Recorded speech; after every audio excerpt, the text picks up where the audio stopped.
देखिए, voter list में व्यापक खामियां हैं और जांच में, सघन जांच में ये पाया गया कि कहीं ना कहीं से सुनियोजित तरीके से मतदाता सूची में ऐसे नामों को जोड़ना और कुछ नामों को काटना जो एक दल विशेष को लाभ देंगे, ये काम योजनाबद्ध तरीके से चल रहा है। पहले तो ये था कि गलती है, वोटर लिस्ट में गलती है। हम लोग तो सालों से देख रहे हैं कि वोटर लिस्ट में गलती है, बोलते हैं, रिटर्निंग ऑफिसर को बोलते हैं, कलेक्टर को बोलते हैं, नहीं सुनते हैं। एक आध बार सुना तो सुना, वरना नहीं सुनते हैं। और वैसे ही सूची छप जाती है, अंतिम सूची छप जाती है, चुनाव हो जाता है। अब जांच जब सघन करने लगे हैं लोग, और विशेष करके राहुल जी ने जब से मुद्दा उठाया है, तब से ये देखने में आ रहा है कि ये तो सभी जगह ऐसा हो रहा है। अब मैं तो कभी सोच नहीं सकता था कि 20 से ज़्यादा नाम वाली सूची में अंबिकापुर विधानसभा में 16,000 से ज़्यादा नाम हो सकते हैं। एक घर में 20 से ज़्यादा नाम हो, इनकी संख्या 16,000 से ज़्यादा हो सकती है। मैं नहीं कह रहा कि सारे के सारे संदिग्ध हैं, लेकिन एक ही घर में 20 से ज़्यादा नाम, जो स्वयं चुनाव आयोग 10 से ज़्यादा को संदिग्ध मानता है, तो बड़ी बड़ी गड़बड़ी है। ये तो अब हम लोग खुद बहुत नज़दीक से देख रहे हैं।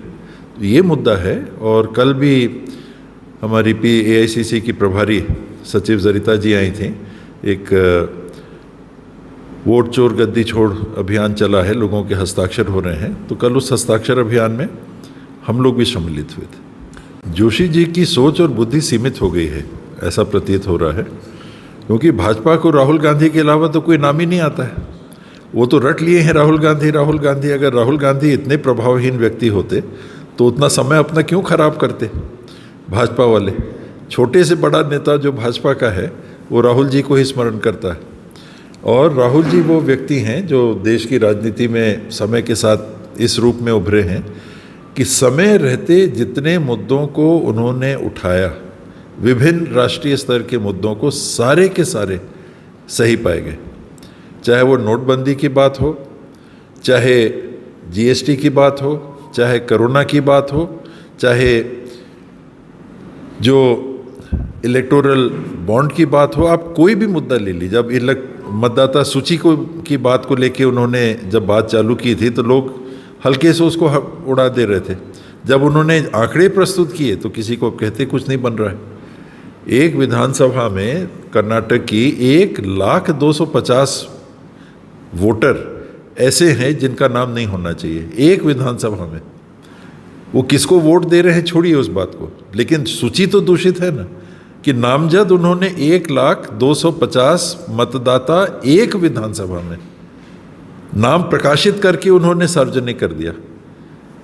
और यही बात अभी बिहार में चल रही है कि जिन लोगों को चुनाव आयोग ने SIR के माध्यम से मृत घोषित कर दिया था, वो लोग आके सुप्रीम कोर्ट तक में खड़े हो गए।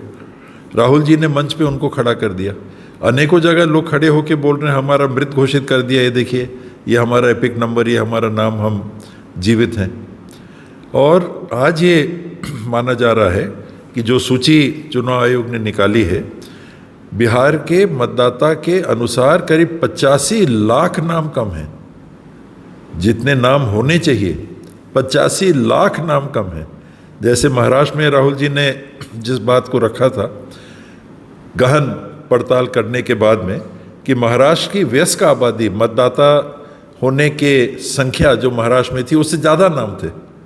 यहाँ 85 लाख कम नाम लोग जो एक्सपर्ट हैं इस क्षेत्र में वो सार्वजनिक तौर पे कह रहे हैं। तो बाबा कह रहे हैं कि कांग्रेस की अपने बिहार में अपनी ताकत से जीत नहीं सकती, क्या लगता है? तो भाजपा लड़ लेना अपनी ताकत से सब जगह, क्यों अलायंस कर रही है? भारतीय जनता पार्टी देश में चुनाव लड़ती है तो वो क्यों अलायंस में है? वो वहाँ पर नीतीश कुमार जी के कंधे पे क्यों बैठ के सवारी करना चाहती है? लोक जनशक्ति के कंधों पे बैठ के क्यों सवारी करना चाहती है? अन्य लोगों के कंधों को क्यों ढूंढ रही है? वो लड़ ले अकेले, कांग्रेस भी लड़ लेगी अकेले।